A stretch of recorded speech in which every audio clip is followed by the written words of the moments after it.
Okay, can you still see my screen? Because sometimes when I move around like that, it does Yes. funny things.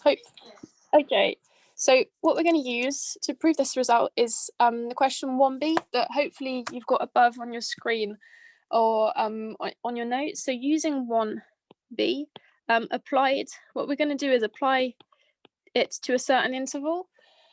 We're going to apply it to f and g that are c0 on the interval ax, or if needed, if x is smaller than a, then you're going to rather take the interval xa in that order. But all of the reasoning that we do, you can switch the order of a and x and it doesn't make any difference to the actual mathematical reasoning. So we've got the functions that are continuous on that, and they're differentiable on the open interval. And equally, if you need it, you take the other open interval if x is smaller than a. Okay, so that's the interval that we're going to consider. And through the result from 1b, we know the following. So we know that there exists cx in ax. Of course, if you're in the other case where x is smaller than a, you take the other open interval. And what we're using is this. If I just copy it, so you've got it on the screen for a couple of seconds. So we're going to apply it, instead of applying it to AB, we're applying it to AX. And so there exists C, I'm going to call it CX here because it's going to depend on this X, such that the following holds. So B is X, A is A, and C is CX. So we have such that, so it should be such that f of x minus f of a divided by g of x minus g of a, that's f prime of cx divided by g prime of cx. Okay, that's a direct application of the results from question 1b. So we know that there's this equality that holds, but we want to be able to take a limit of this term. Okay, the result that we're interested in proving is, if I try and have everything on the screen, top right here, we want to prove the limit of this. And what we know is the limit of f prime of x and g prime of x. And here on the right hand side, we have f prime of cx and g prime of cx. So we're not quite at our result yet. But what can you tell me about, so if we have a look at what we want to do, we want to take the x to a. What happens with cx if x goes to a? So if this interval gets small. C of x also goes towards a. Absolutely, yeah. So that's going to be key in our reasoning. But so as, no, it's not really an as. We note that the limit when x goes to a of c of x is equal to a. Again, that's a sort of squeeze theorem. It's because a is smaller than cx, which is smaller than x. And obviously, I won't keep rewriting this, but you could be in the other situation where you have x smaller than cx, smaller than a as well. So if you note this, how can you rewrite this ratio or the limit of this ratio? So if we have a look at limit when x goes to a of f prime of c of x divided by g prime of c of x, could we rewrite this in a way that's better for what we are trying to prove?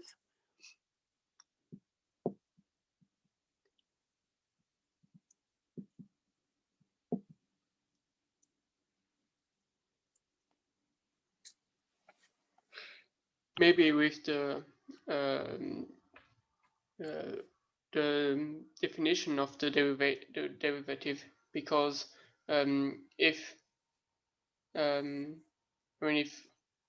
x tends towards, we can divide by x minus a and multiply also by x minus a, so we have f of x minus f of a divided by x minus a divided by g of x minus g of a divided by x minus a.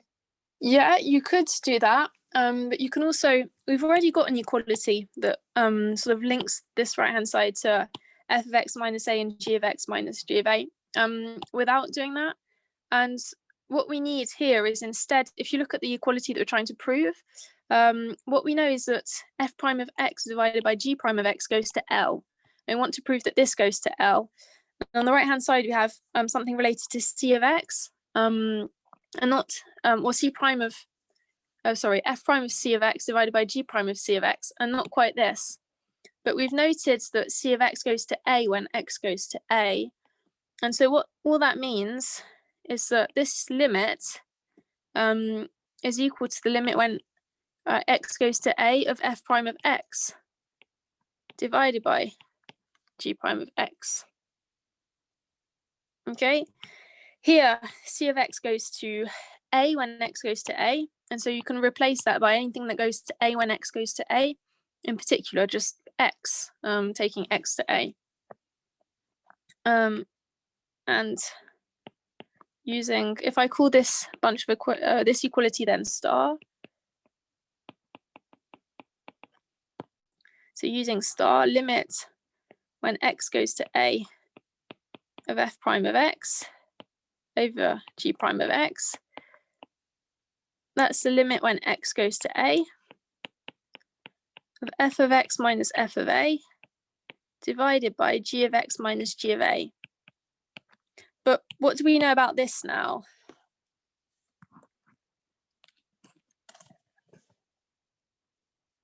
That it tends to L? Yeah, absolutely. We know by assumption, that's something that we assumed above in our list of assumptions, that that object goes to L. And what that tells us is, so this equals to L. So the limit when x goes to a of f of x minus f of a divided by g of x minus g of a is L, which was exactly the result that we wanted to prove. Okay, so the key here was first using yesterday's equality to rewrite f of x minus f of a over g of x minus g of a. You end up with some c of x, but this c of x, behavior-wise, if you take x to a goes to a, and so this limit, if you take the limit of this when x goes to a, it's like the limit of f prime of x divided by g prime of x at a, and it allows us to prove the result. So what we're going to do is apply it to the functions that are above. And so what this actually tells us is that if you're in a setting where you have a limit of a ratio of terms that writes as f of x minus f of a over g of x minus g of a, and in particular, if you can't compute that limit directly, under a certain number of assumptions, the ones that are written above, you can compute it if you know the limit of the ratio of derivatives. And it can be a big help sometimes for computing limits. So what we're going to do is have a look at the example that's above that will allow us to illustrate it. So it's this example. If I manage to paste the thing correctly, there. So if you take a look at perhaps the numerator and the denominator here, what happens to, for example, tangent of x at pi over 4? It goes towards 1. Yeah, absolutely. So this is some sort of first remark that's not an answer to the question, but it sort of motivates the reason for doing this in this question. So note that tangent of pi over 4 is equal to 1. Now, what's sine of pi over 4?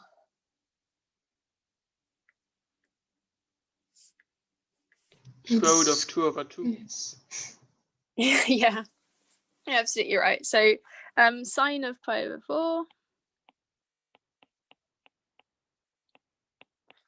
it's equal to square root of 2 over 2. Okay, and if I just write things underneath, basically if you compute 2 times sine squared of x, 2 times sine squared of pi over 4. Okay, what you end up with is, so this squared gives you 2 over 4. And if you multiply that by 2, you get 4 over 4. And so you get 1. So what happens if you just use those results with this limit?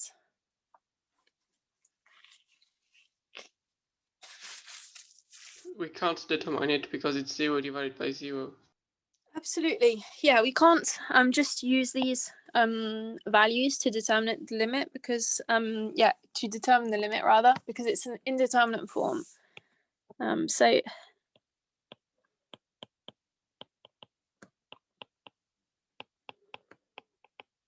it's of the form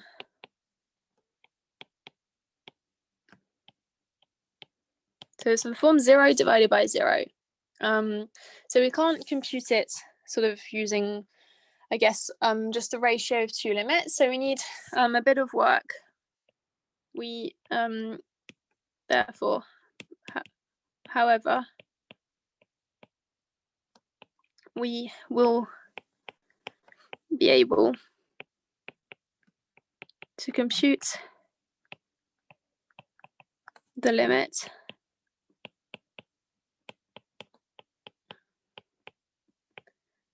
through the method presented above. Okay, so that's what we're going to be able to do. Now, if you want to use the result that's provided above, so the result here, basically the conclusion that we get if we apply the result of question A, is that for a given function f and g, if you want to compute f of x minus f of a divided by g of x minus g of a, under a certain number of conditions, you can find it. Now, what do you think a, f, and g will be for our setting?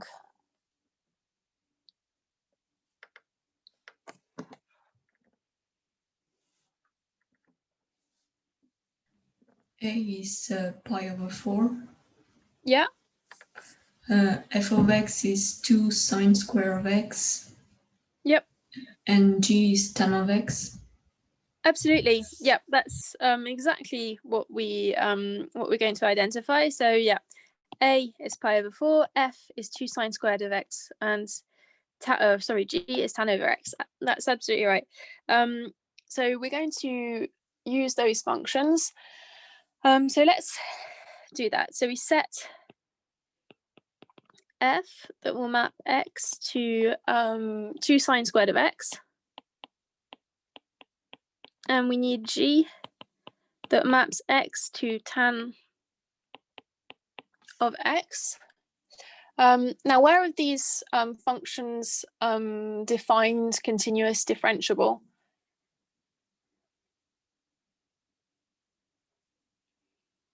If you forget about the exercise and just look at those 2 trig functions or variants of trig functions. 2 sine squared of x is C infinite on R. Yeah, absolutely. Yeah. And tan of x is defined on R without pi over 2 plus k pi. Yeah. So tangent of x you've got to be careful with, which is, and you're absolutely right in what you say. So tangent of x, if you plot it, it's a function that has, I won't do a proper drawing here, but its behavior is, that's a very bad drawing, but roughly like this. So you get basically an increasing function on intervals that are, I think, of pi length and of the form minus pi over 2 plus k pi and pi over 2 plus k pi. So absolutely. So we can specify that. So this function is defined continuous, or actually you said C infinite on R, let's do that. F is C infinite on R. G is defined continuous, differentiable. I'm just going to take one of the intervals that was stated, so minus pi over 2 pi over 2, because that's the one that pi over 4 belongs to. Obviously, there are many other open intervals of R on which G satisfies those properties. So what we're going to do to apply the result is restrict ourselves to this interval. These types of choices would, if you're actually asked to do this question in sort of more of an exam setting, all of these sort of choices would be specified for you. So you wouldn't have to make these guesses yourselves. But what we're going to consider is that interval minus pi over 2 pi over 2. So we consider I equal to minus pi over 2 pi over 2. And A equal to pi over 4. Noting that A belongs to I, which is quite useful. And so FG, a defined continuous differentiable on I.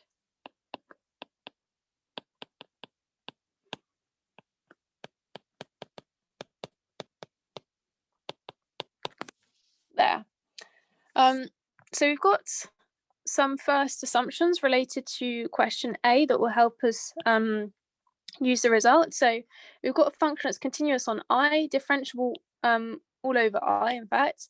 And we need this further assumption. So we need to check that g prime of x is never equal to 0, except perhaps at A. So what's the derivative of tangent of x?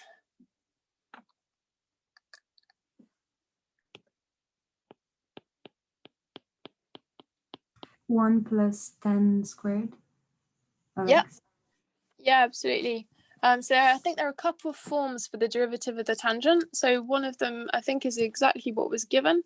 There's another one that you can sometimes come across that's with the 1 over cosine, yeah, cosine squared of x. Absolutely, yeah. So both of those are absolutely fine to use. It depends on the setting that you're in, as to which one sometimes can be better, but we can use 1 plus tan squared of x. So in particular, what can you say perhaps about the values of this function, the derivative?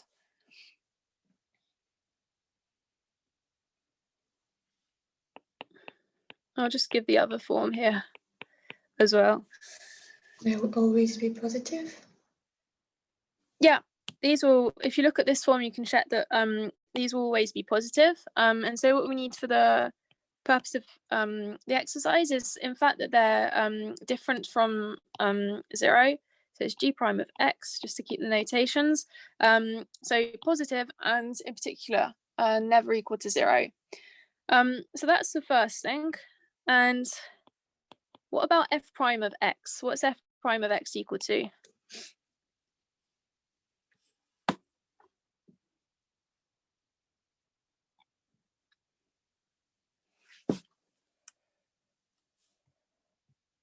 Two, 4 cos of x sine of x.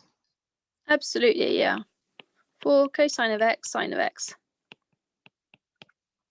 Okay, so what we have is a function, if I zoom out enough, f of x minus f of a, g of x minus g of a. We satisfy all of the assumptions of the first part of the question. So what we should be able to check now is we need to have a look at what the limit when x goes to pi over 4 of f prime of x divided by g prime of x is equal to. So we get, if I use f prime of x as written above, you get cosine of x sine of x times 4. And to divide by g prime of x, we can actually use the second form for the derivative of the tangent. It's the one that is possibly easier to deal with in this case. And we're going to divide by 1 over cosine squared. So you end up multiplying by cosine squared, so you get cosine cubed. And if you compute that limit at pi over 4, so sine of x goes to square root of 2 over 2, and what does cosine of x go to? At pi over 4.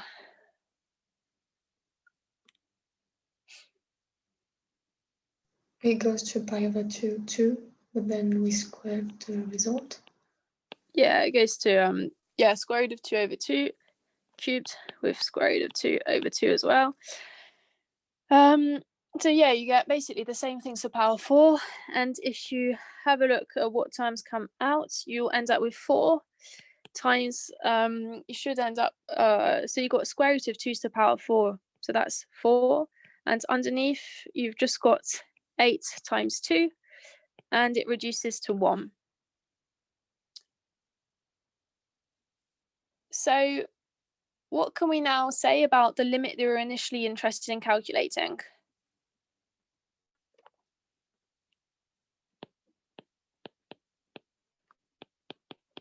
It is also equal to 1. Yeah, absolutely. So using L'Hopital's rule, the limit when x goes to pi over 4 of the function that we're initially looking at, so it's 2 sine squared of x minus 1 divided by, I think tangent of x minus 1 is equal to 1. Okay, so we weren't able to initially compute it with just using values, but a certain number of assumptions were met, and we were in a setting where we could compute f prime of x divided by g prime of x, and the limit of that term at the value we were interested in.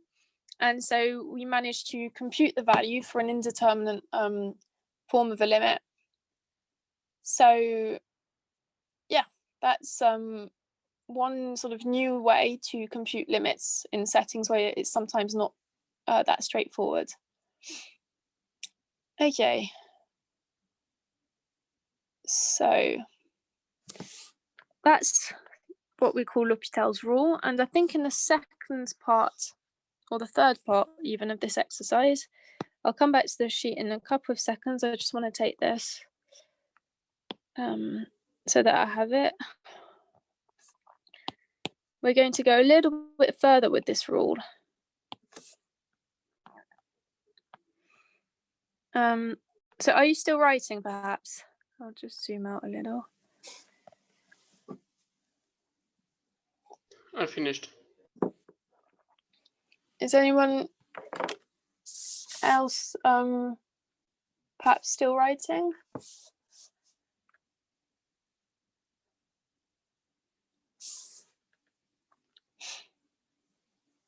Okay, there's no reply, so I'm going to take that as perhaps a no, but yeah, don't hesitate if you need me to zoom out.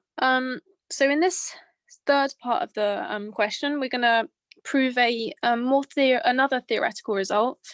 So maybe I'll rewrite it a little, what we actually want to prove, because it's written with some words. It's sometimes easier to understand when you've got a mathematical sort of formulation for it. So what we suppose in question 3a, suppose that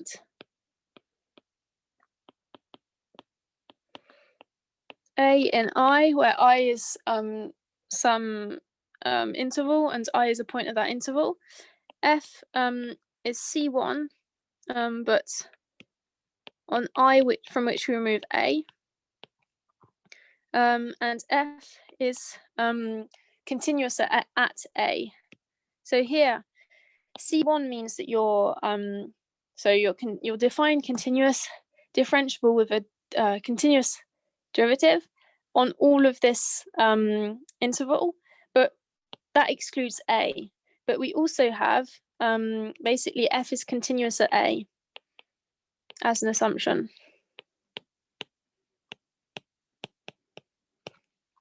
And what we want to show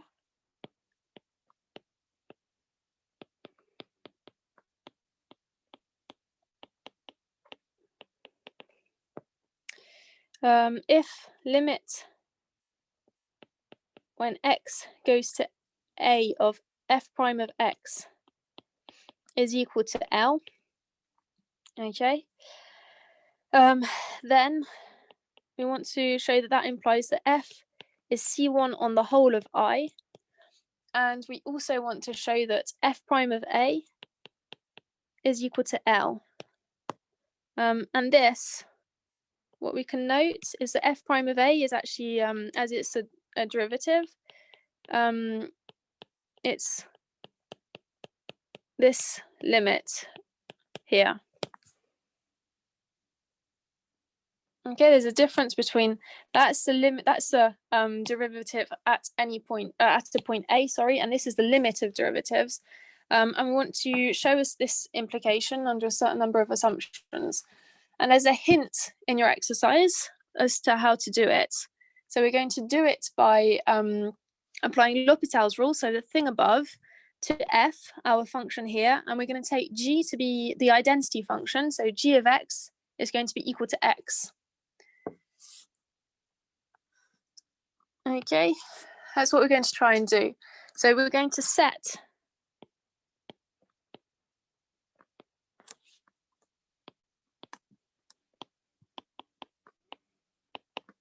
g of x equal to x and apply L'Hopital's rule.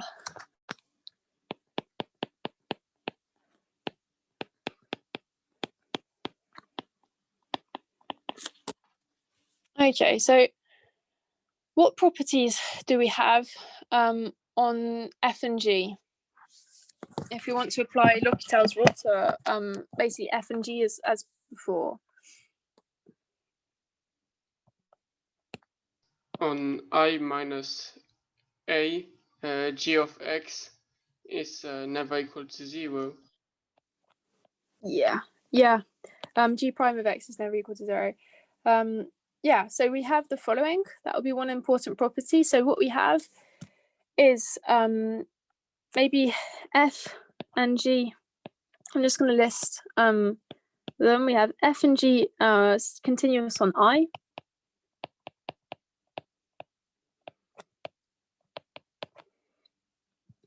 Differentiable. Obviously, g is differentiable everywhere, but in particular differentiable on I, from which we remove A. And there's the important property that was just stated. So for any x on I, g prime of x is not equal to 0. Okay. So what we can get from that, and as well, we also have limit. If we have a look at the limit when x goes to A of f prime of x divided by g prime of x, what can we say using our assumptions on this object?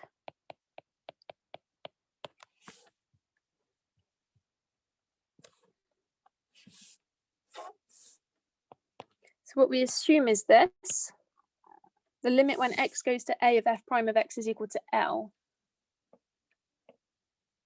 So it will still be equal to L, as g prime of x is equal to 1. Absolutely, yeah. So it's the limit when x goes to A of f prime of x divided by 1 is equal to L. Okay, and maybe if I just put some sort of, I call that star. Yeah, that just comes from what is sort of referred to above. So those are the assumptions, sorry, that we have on the function. So what we're going to now try and see is what that implies using L'Hopital's rule. So if we use L'Hopital's rule, it allows us to get a limit for f of x minus f of a divided by x minus a. Oh, sorry, g of x minus g of a. But g of x minus g of a, that's x minus a. So through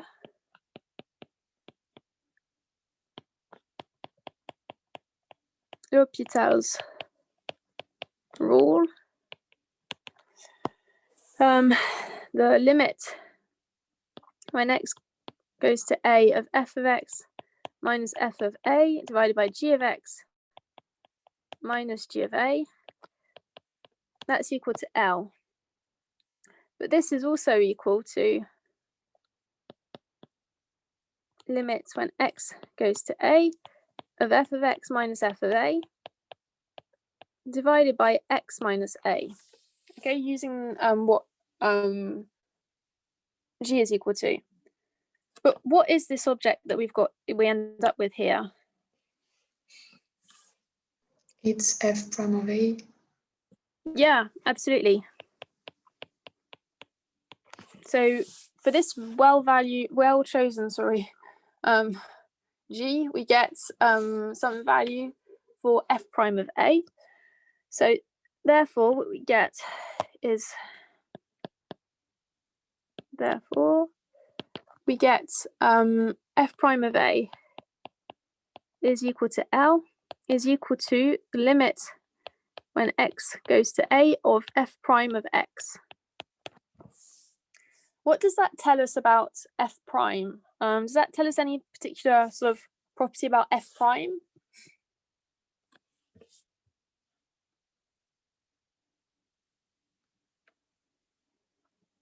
Does it tell us that f prime is continuous on A? Yeah, absolutely. If you have a look, if you have the function g is continuous if limit when x goes to a of g of x is equal to g of a. And so if you replace g, which isn't the g above, but if you replace g and what I just said by f prime, that is absolutely what you get. And that implies that f prime is continuous at a. So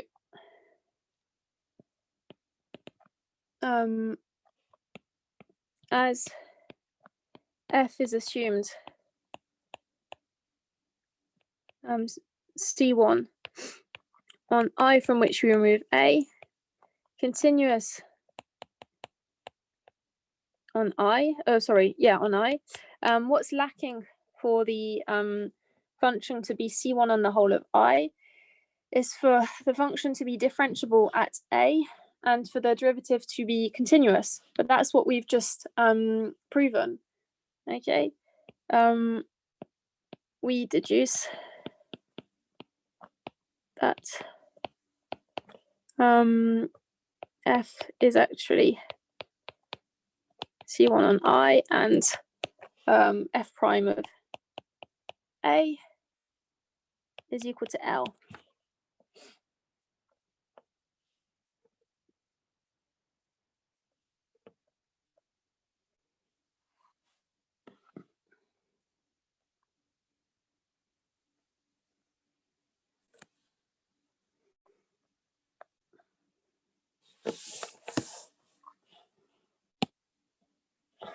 Okay, so we've proven an implication using L'Hopital's rule, so it's written basically above. When the derivative of the function goes to a certain limit at a certain point, as is written above, under some hypotheses using L'Hopital's rule, you can say what the value of the derivative at that point is. And if your function was assumed to be C1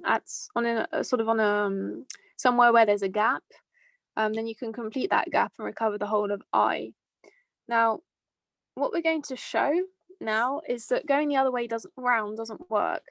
So if you have f prime of a equal to L and all the other assumptions above, you can't get the sort of converse result, so you can't get the implication the other way.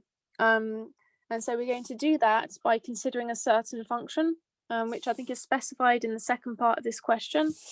So let me just try and get that example. So we're going to tackle the following question. You're given a sort of function to work with, which is here. I want to show you that the converse of the following result is false. So what we want to prove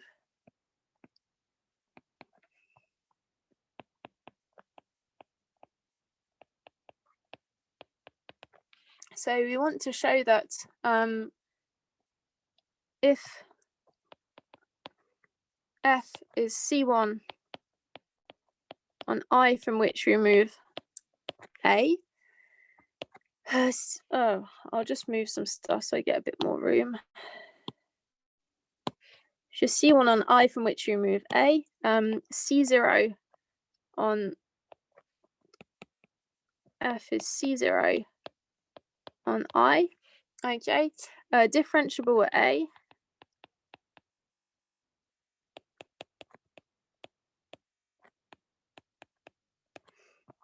F prime of A equal to L does not always imply that the limit when x goes to A of f prime of x equal to L.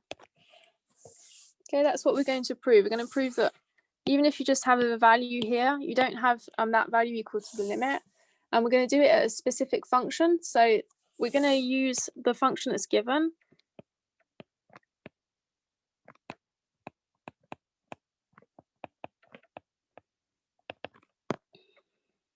F of x equal to x squared cosine of 1 over x for x not equal to 0 and 0 when x is equal to 0.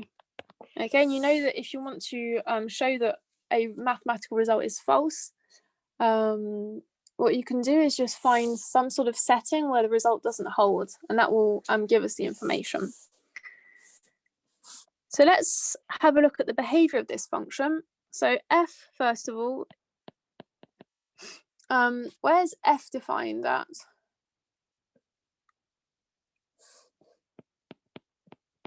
It is defined on R. Yeah, absolutely. If you just had this function, the initial bit here, you might have a problem at 0. In fact, you probably would, but here we've got a value for 0. So it's defined on R. And it's C1 on R from which we remove 0.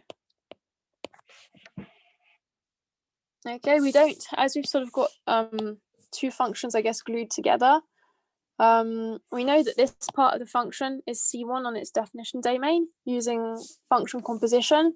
At 0, we're going to analyze what's going to happen, but we can't say what happens at 0 without sort of computing derivatives and things. Is the function continuous at 0?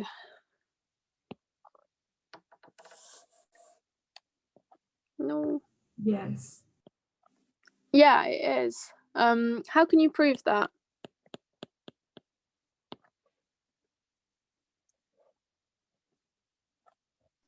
By saying that cosine of 1 over x is smaller or equal to 1 or bigger or equal to -1. Yeah. And taking the limit.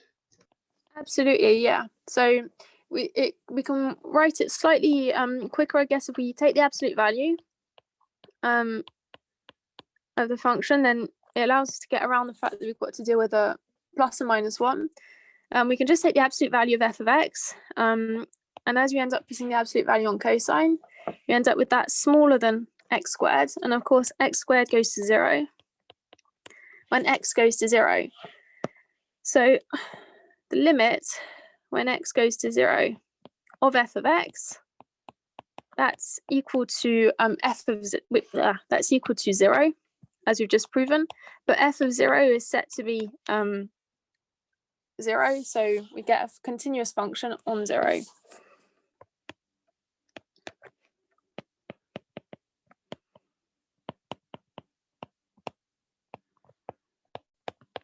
So in fact, if we use the vocabulary that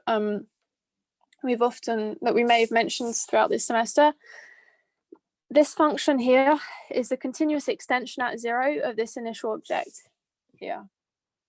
But what we're going to look at now is stuff related to differentiability. Okay, what we need to be able to compare is f prime of 0 and the limits of the derivative when you take that limit to 0. So you've got two different objects to compare. Now we're first going to compute f prime of 0. Difference quotient at 0. If we use the definition of the derivative, we'll be able to compute the value of the derivative at 0 if it exists. So if we take f of x minus f of 0 divided by x minus 0, what we get is the following. So we get f of 0, which is equal to 0. We get 0, which is obviously equal to 0. And so x squared and x cancel out. So you get x cosine of 1 over x. And using the same reasoning as above, what happens to this when x goes to 0?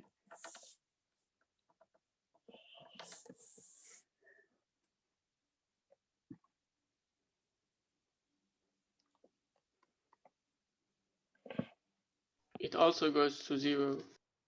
Yeah, absolutely. You can do the same thing as we've done here to this function here. You can bound that by x, and so if you take x to 0, you get 0. And so what does this tell us about the derivative of the function at 0?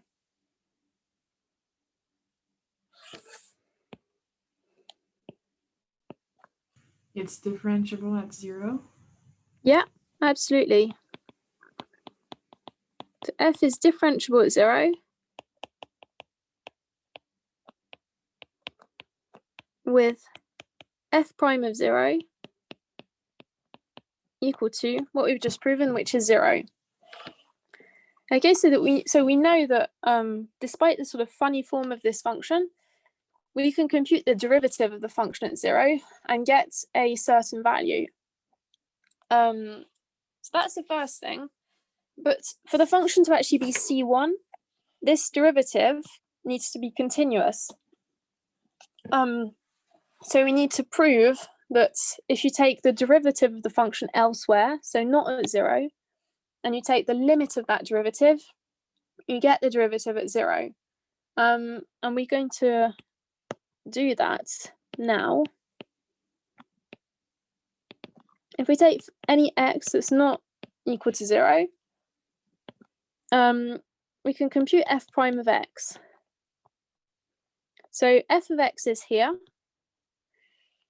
So if we want to compute f prime of x, we've got to use both function composition and the fact that we've got a product of two functions. So if you compute the derivative, you'll get 2x, which is the derivative of x squared, cosine of 1 over x.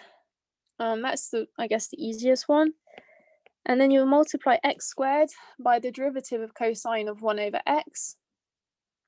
So you'll get 1 over x prime, which is minus 1 over x squared, times the derivative of cosine, which is minus sine applied to 1 over x. And if we sort of rewrite this a little, we get the following. So the first term sort of remains, and you end up with 2x cosine of 1 over x plus sine of 1 over x. Now, what happens to these two terms when you take x to 0?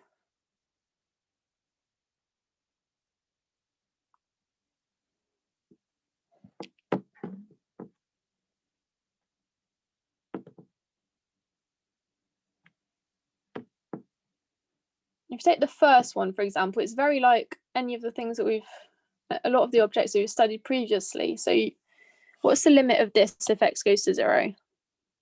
0. And the second Absolutely. one will alternate between -1 and 1. Yeah, so that's absolutely right. Here we've got one term that has a limit, which is 0, but this term here doesn't have a limit at 0. So you know that 1 over x, depending if you approach 1 over x at 0 from the right hand side, you'll get plus infinity. From the left hand side, you get minus infinity, and sinus of x just continues oscillating at plus and minus infinity. So what we have, or rather not so, but with 2x cosine of 1 over x going to 0, x goes to 0. sign non-convergent at 0. So what can we say about the limit of f prime when x goes to 0? It is not equal to 0. Yeah, absolutely. So therefore, f prime does not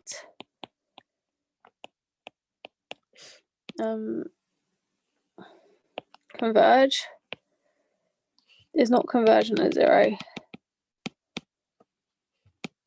So limit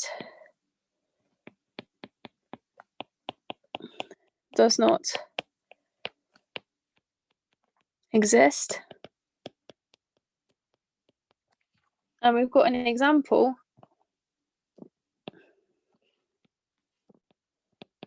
of a function where, if you have a look at what we had, we've got f c1 on I 0. It's continuous at 0, differentiable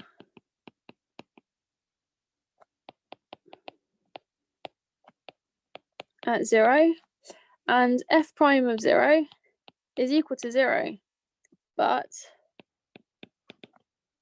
the limit when x goes to 0 of f prime of x is not equal to 0. So the converse of the above result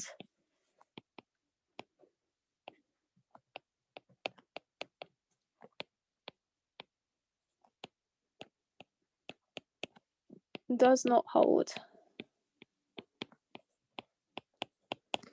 There.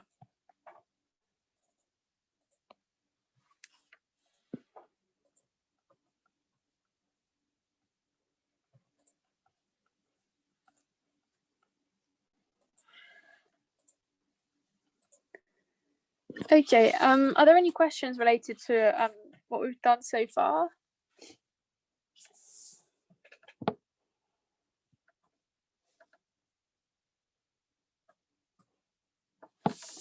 I don't have any questions. Okay. Don't hesitate if there are any.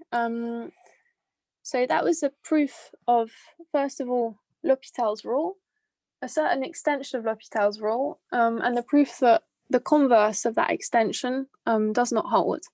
And we're going to apply this to some functions. In fact, we're going to apply it to a particular function that we've already seen this semester, which is, I don't know if I have time to do the second extension. It's not second extension, second application. I'm not quite sure why the second application is here, because it doesn't really call for L'Hopital's rule. If we have time, we'll do it, but we'll focus on this one first. So it involves the study of this function that we've already seen. So it's sine of x over x and 1. And you can prove that this function, the limit of this, if you just take this object here that doesn't seem defined at 0, and you take it to 0, you get 1, because you get the derivative of cosine of 0. So this is a continuous extension of sine of x over x, but we're actually going to show that it's C1 on R. So that's what we're going to do. We're going to quite naturally apply the sort of previous theorem. So let's try and do that. So if we just take this part of the function, so sine of x over x, where is that C1?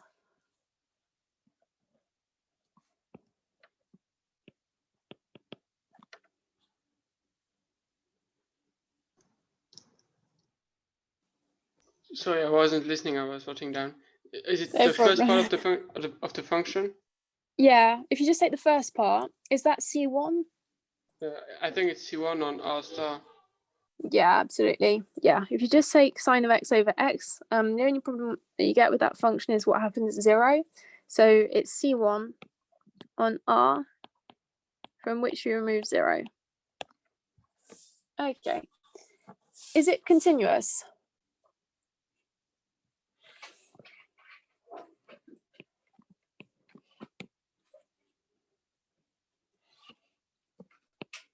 So if we take the yes, limit when everywhere but yeah. on 0. Yeah, but what happens if you take the limit when x goes to 0 of sine of x divided by x? It goes towards 1. I think we were given this limit. Yeah, you've either been given it or the way that you can see it is like this. Sine of 0 is equal to 0. You get that, and that's cosine prime of 0. That's equal to 1, which is equal to h of 0.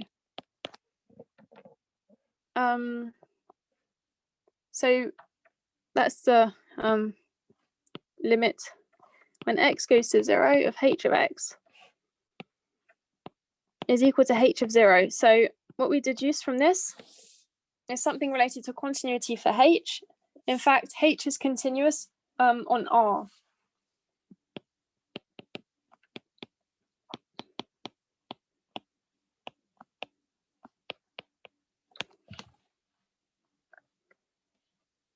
Okay, so we've got a function that's C1 everywhere except at a certain point, and it's continuous on the whole of R. So perhaps if we have a look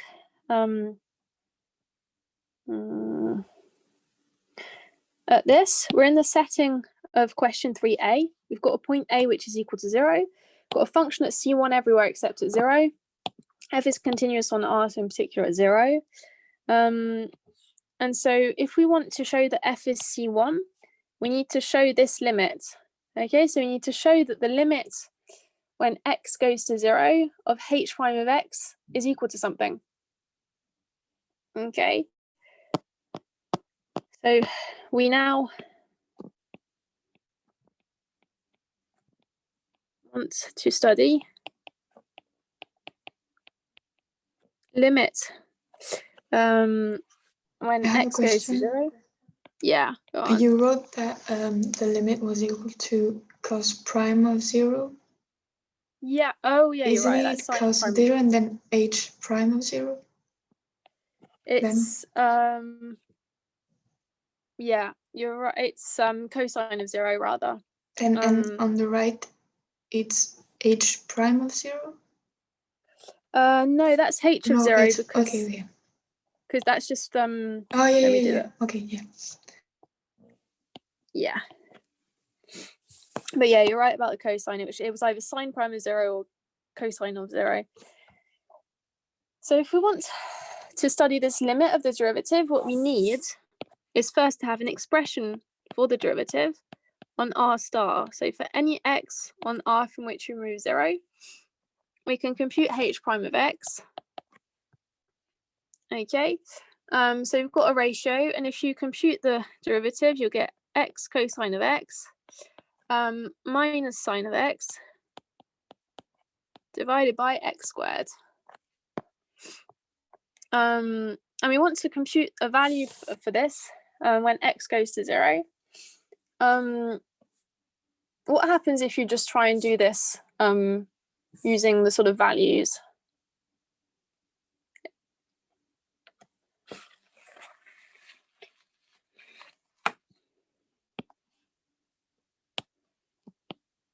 We can't compute it because it's 0 divided by 0. Yeah. So it's of the form 0 divided by 0. So if you just try and compute it directly, you can't. Now, didn't we see a way to compute the derivative of a ratio of functions earlier?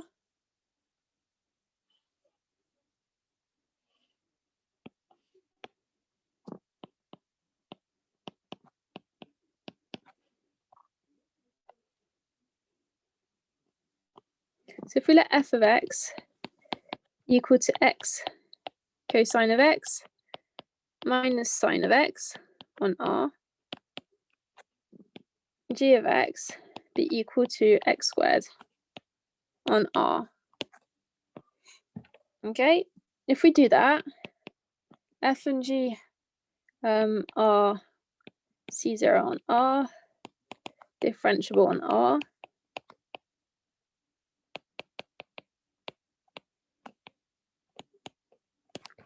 And what's f of 0 and g of 0 equal to? Both are equal to 0. Yeah, absolutely. So h prime of x is equal to f of x over g of x. That's also equal to f of x minus f of 0 divided by g of x minus g of 0, as f of 0 is equal to g of 0 equal to 0.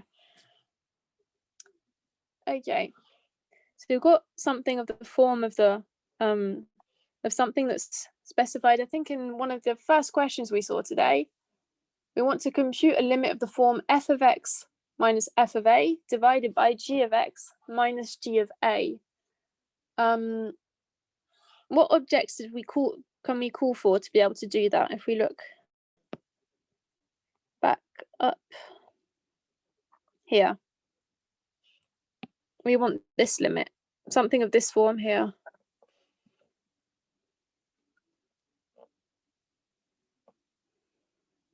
We can just add, we can take a equal to 0 and just take minus f of 0 because it's equal to 0, and same thing underneath the fraction. Yeah, absolutely. And what we then need to be able to compute this limit is to have a look at f prime over g prime. If we get a value for the limit of f prime over g prime at 0, we've got a value for the following limit at 0. So let's have a look at f prime and g prime. So f prime of x, if you compute it, you'll get the following. So you get cosine of x on its own, minus x sine of x, minus cosine of x. That's equal to minus x sine of x, because the cosine terms cancel out. Now g prime of x is equal to 2x. That's different from 0 on R, from which we remove 0.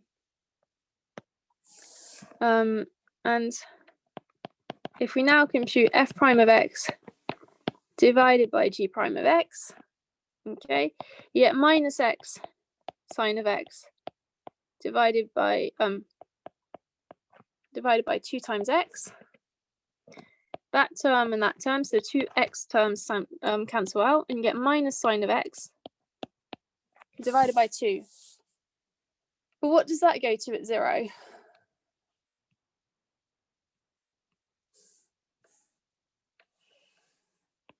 Zero, so it is not undetermined.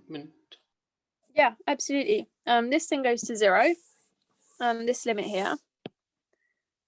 So the limit when x goes to 0 of h prime of x, or rather I specify it's through L'Hopital's rule. And through L'Hopital's rule,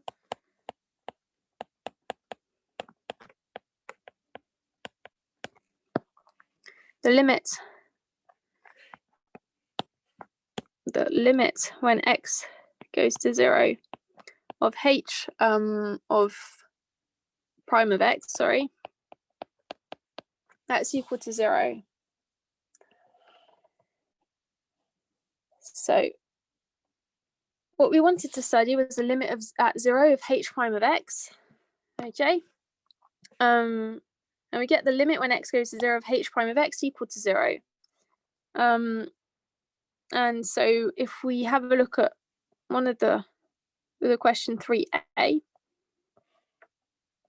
we've got 0 in an interval I, f is C1 everywhere except at 0, f is continuous at 0, and we know that the limit of the derivative at 0 is equal to 0.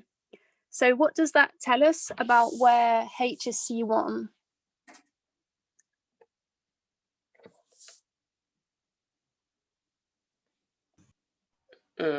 It's also C1 on R. Yeah. Because it's also C1 on 0. Absolutely, yeah. So this is, we conclude through 3a that h C1 on R. And if we want, we can say that h prime of 0 is equal to 0. So sine of x divided by x, when you add the point 1 at 0, you not only get a continuous function, you actually get a C1 function. Your function's still even differentiable at 0, despite the fact that you've got something where you've divided by 0, your sort of slopes are still sort of quite smooth. In fact, if you plot sine of x divided by x, I think it gives you something like this. So the slope is equal to 0 at 0, and then I think you can picture the behavior because you're going to get an oscillating function like sine, but because x sort of increases as time goes on, the sort of oscillations of your function decrease. So if you plot it on Google or something, you'll get the behavior. So that's an application of our result to a certain function. Now, one thing that I don't think we're going to have time to do, I'll probably get a correction of this to you, this last question, in the next few days, but it doesn't call for L'Hopital's rule, in fact. If you just have a look at this exercise, we've got a function that's defined on R minus as the exponential, and a polynomial elsewhere. And we want to have a look at for which values of A, B, and C, f is C1 and also C2 on R. Now, if you have a look at exponential, where's the exponential function defined continuous differentiable? It's infinite on R. Yeah, absolutely. And what's it equal to at 0? So 1. yeah. So, and what is this function equal to at 0? C. Yeah. So if you want to make f continuous, what do you have to set for C? 1. Yeah, absolutely. So that's the first step if you want to set f to be continuous. Now, so you can derive exponential and you'll get exponential. If you derive f, not f, but the polynomial, you'll get b plus 2ax. So if you want the function to be C1, you need the derivatives to be continuous. Okay, so how do you calibrate b for this function to be C1? It also needs to be 1. Yeah, absolutely. And perhaps finally, if you want it to be C2, what do you do? It's equal to 1/2. Yeah, you have to have 2a equal to 1, and you get a equal to 1/2. I won't write this up today because I don't have time to do it completely neatly, but that's all that's involved behind this. There's no L'Hopital's rule. It's basically, first of all, you look at the functions, you only need to set C such that these are attached at 0. Whenever you derive exponential, you get exponential. So the first derivative of this is equal to 1, it goes to 1 at 0.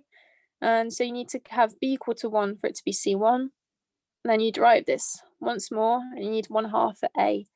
And I'll get that to you in the next few days. But otherwise, that concludes what we were doing on chapter 7, I guess. Are there any questions about what we've just done?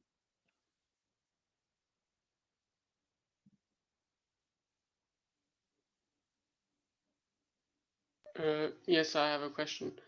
Go on. When I learned hospital rules, it was about f of x divided by g of x, but not f of x minus f of a. Is it possible to always reduce this expression? How did you, off the top of your head, can you remember how you learned it? In the sense of what was the result that you learned?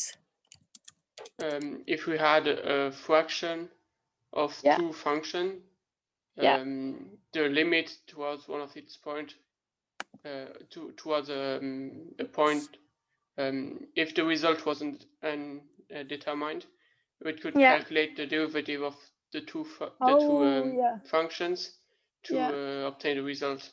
So we didn't subtract f of a. Yeah. Yes. Okay, I think yeah, you can definitely use it. So maybe if I come back to this exercise sheet. So what the specific in this version of L'Hopital's rule, you're in the case where you have not only existence of this limit, but you have its value. So when you sort of add and remove f of a, or when you remove f of a, sorry, you have this limit L, if it exists, equal to this limit L. I think there's a variance where if just, it's probably what you're saying, if just the ratio of the derivatives exists, then this exists. I don't know if that's what you had. No, if the ratio of the function exists, but is undetermined, I mean, it's, for example, 0 divided by 0 or infinity divided by infinity, then we could take the derivative of it, and the derivative, so f prime of x divided by g prime of x, and that would have the same result. And if this still was determined, we could take the second derivative and so on and so forth. Okay, yeah, I think that's something you see further in chapter 2. Not chapter 2, semester 2. I think applications of that form. So I don't think you'll ever be in a situation so far where you need what you've just said. You can use this result as it's stated if you ever need it before semester 2. And I think you'll be in a situation in semester 2 where you actually will need to use the result that you've just stated. If that makes sense. Yes, thank you. Because You're we also welcome. call it hospital's rule, but maybe it's a different name. Yeah, no, I think it's the same thing. If you look at L'Hopital's rule on the internet, I think there's various statements of what L'Hopital rule actually is. Sometimes it's just existence of a limit. Sometimes it's the actual value, I think. And then there are various statements of what's actually meant by it. But yeah, they're all L'Hopital's rule. Are there any other questions?